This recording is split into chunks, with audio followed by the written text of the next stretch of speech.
Hello दोस्तों, welcome to my channel ज्ञान with की। आप सभी का स्वागत है। आज इस वीडियो में हम बात करेंगे कैश डिपॉजिट फॉर्म की कि कैश डिपॉजिट फॉर्म क्या होता है और आप उसे कैसे फिल कर सकते हैं।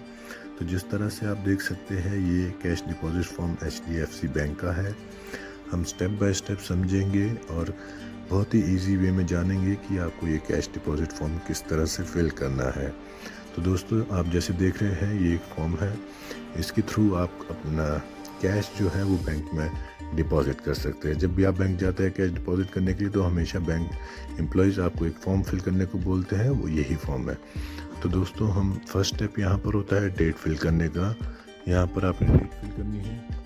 दोस्तों, डेट हमेशा करंट डेट डालिएगा। सेकंड स्टेप यहाँ पर आता है आपका अकाउंट नंबर। मैं यहाँ पर एक डमी अकाउंट नंबर लिख रहा हूँ। आपने हमेशा वही करेक्ट अकाउंट नंबर डालना है जिसमें आप कैश डिपॉजिट करने आए हैं। तो दोस्तों, आप यहाँ अकाउंट नंबर लिखेंगे। सेकंड, यहाँ पर आपका मोबाइल नंबर आता है। मोबाइल नंबर आप कोई भी करंट अपना मोबाइल नंबर लिख सकते हैं। इट्स नॉट कंपलसरी कि वही अकाउंट मोबाइल नंबर लिखना है जो कि आपके बैंक अकाउंट नंबर के में रजिस्टर्ड है। फोर्थ थिंग, यहाँ पर पैन नंबर लिखा है। दोस्तों, पैन नंबर तभी कंपलसरी होता है जब आप मोर देन 50,000 का कैश डिपॉजिट कर रहे हैं। अदरवाइज़ पैन नंबर की कोई कंपलसरी नहीं होता लिखना, बट फिर भी मैं यहाँ पर अपना पैन नंबर मेंशन कर रहा हूँ टू फिल द फॉर्म। फिर नेक्स्ट स्टेप में आता है आपका नाम, जो कि आपका नाम आपके अकाउंट नंबर में रजिस्टर्ड है। आपने वही नेम, फुल नेम यहाँ पे लिखना है। दोस्तों, अगला स्टेप जो हमारा है वो बहुत इम्पोर्टेंट है। यहाँ हम जो कैश डिपॉजिट करने हैं उसकी डिटेल लिखेंगे। डिटेल बहुत ही सिंपल तरीके से लिखनी है। जो भी कैश है उसको सेग्रीगेट करना है हमें। सपोज़ यहाँ पे मेरे पास 500 के 10 नोट्स है, उसका अमाउंट 5000 हुआ। 200 के 10 नोट्स है, उसका अमाउंट 2000 हुआ। एंड देन 100 के भी 10 नोट्स है, उसका अमाउंट 1000 हुआ। तो इन जब सबका जो टोटल होगा मैं यहाँ पर लास्ट में लिखूँगा, दैट इज़ 8000 रुपीज़। तो दोस्तों, यहाँ पर मैं इन वर्ड्स में लिखूँगा 8000 ओनली। ये लिखना बहुत इंपॉर्टेंट होता है, इसे कभी नहीं भूलिएगा।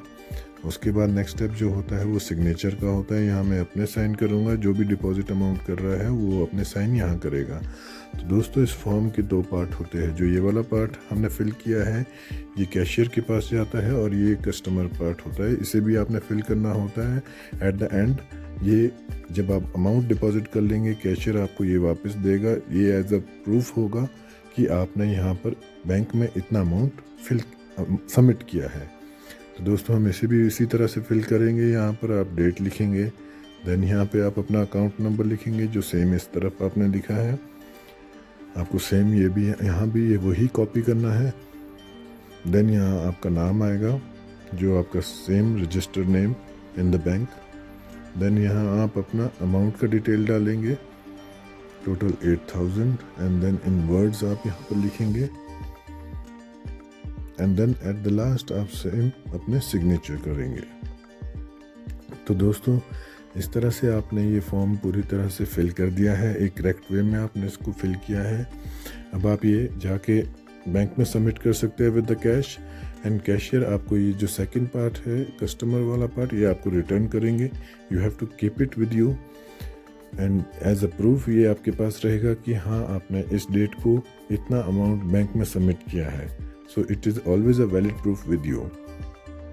दोस्तों, आई होप आपको ये वीडियो पसंद आई होगी, इन्फॉर्मेटिव वीडियो लगी होगी। इसी तरह से मैं आप लोगों के लिए और मोर इन्फॉर्मेटिव वीडियोस लेके आऊँगा regarding the information about the bank, about other things जो आपकी डे टू डे लाइफ में आपको हेल्प कर सकते हैं।